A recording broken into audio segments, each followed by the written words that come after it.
Hello, I'm Roger Bisbee, and in this video I want to show you how to fit a plain tile roof flashing on a Keylite roof window.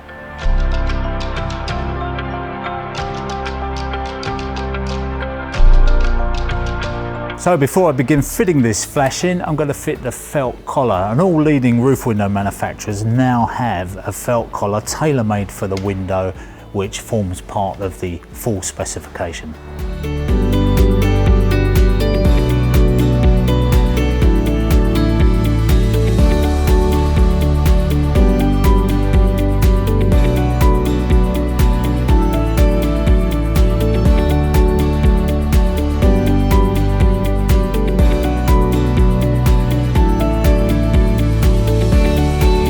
So I've put a few tiles on the roof and I'm ready to put in the first piece of flashing, which is that bottom apron. And you'll notice that I've cut the nibs off these tiles and secured them to the batten. Actually, I've screwed them here. You would normally just nail them, but because this is a training rig, we prefer to use screws. But the important thing is just make sure they're firmly fixed before you put the flashing over the top.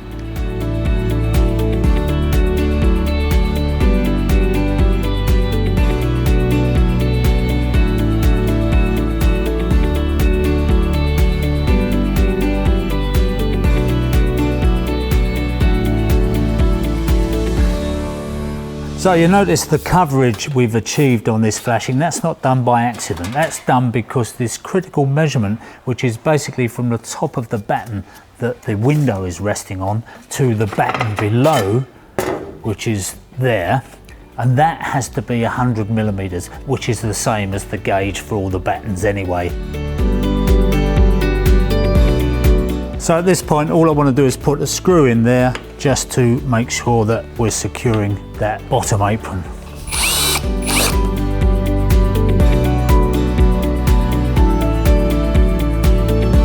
So the first tile on top of the flashing is going to be a tile and a half so that we keep the bond, and you can work out where to put it because actually Keylite have put the instructions on the flashing, but also you can work it out just by seeing where that first soaker goes in. So we make sure that's right. So before we put the soaker on, we put the next tile on. That's important. Line that up, keep the bond, as you can see, all the way through, and make sure that's well fixed. A couple of nails through there.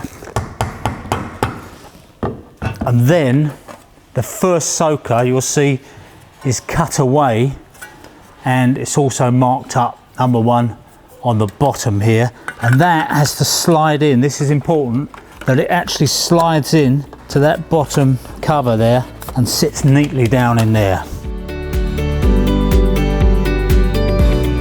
So when it comes to positioning these soakers, what you're looking for is if you go too far down, it starts to ride up and you get a gap under there. So just slide it back till you lose that gap, till it's sitting snugly in there, and then I'll just take that off so you can see that we've still got more than our 50mm overlap that we need. So we're absolutely fine there.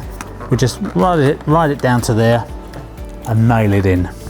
And by the way, the nails are provided in the flashing kit. Don't be tempted to use another nail which you might have to hand, because there is a danger if you put too long a nail in that you're going to appear on the inside of the frame, and that can be embarrassing.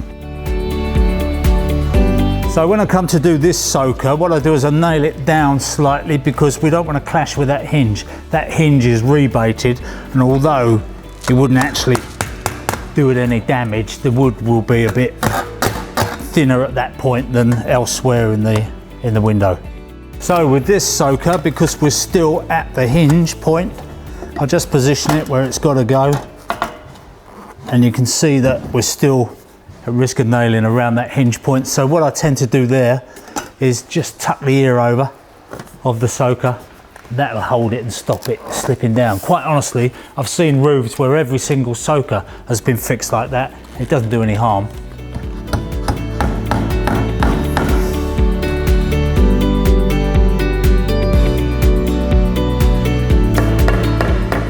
So that's this side completed. Now I'm going to do the other side, which, as you might expect, is just a mirror image. And once I've completed that side, we can run through the top. So now we're just going to put this side flashing in to cover over the soakers, and that just simply slides up into place and is secured by a single screw down into that hole there.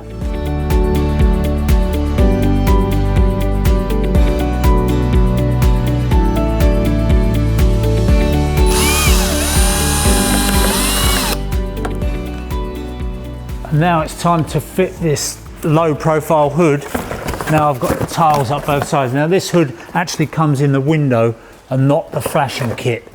And it's a nice bit of design really, because you've got two clips here which you just swivel up into place. And then even on a windy day, you haven't got to worry, because you can just simply locate those under the clips, swing it down into place, and it's positively located. So I've just got the two screws to put through there.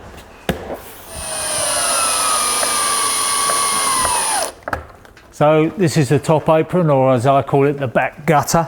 It goes on, and you'll see that it's a very nice tight fit there. And if you've got any space between that flashing there and the tile,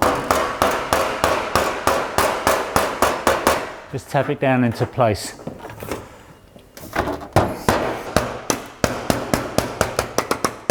And now I've got the tilting fillet, which basically just gives somewhere for that bottom course of tiles to sit on. And we're going to put the screws in the side to hold that top apron in place.